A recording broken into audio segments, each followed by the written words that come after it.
Shalom, praise the Lord. Bible verse of the day.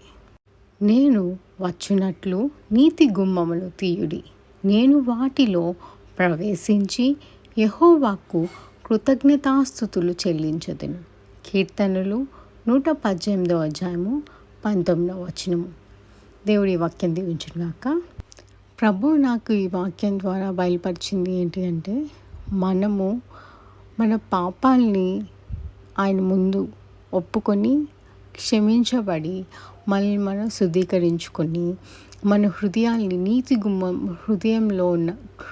ఉన్న నీతి గుమ్మములను తెరిస్తే, హృదయమైన తలుపుల్ని తెరిస్తే ఆయన లోపలికి ప్రవేశిస్తాడు అని.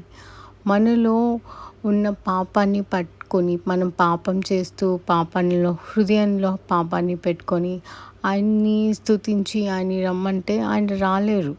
కాబట్టి మనం ఒప్పుకొని మారుమనసు పొంది మనకి నీతిగా ఉండాలి అనేది కూడా ఆయనే నేర్పిస్తాడు.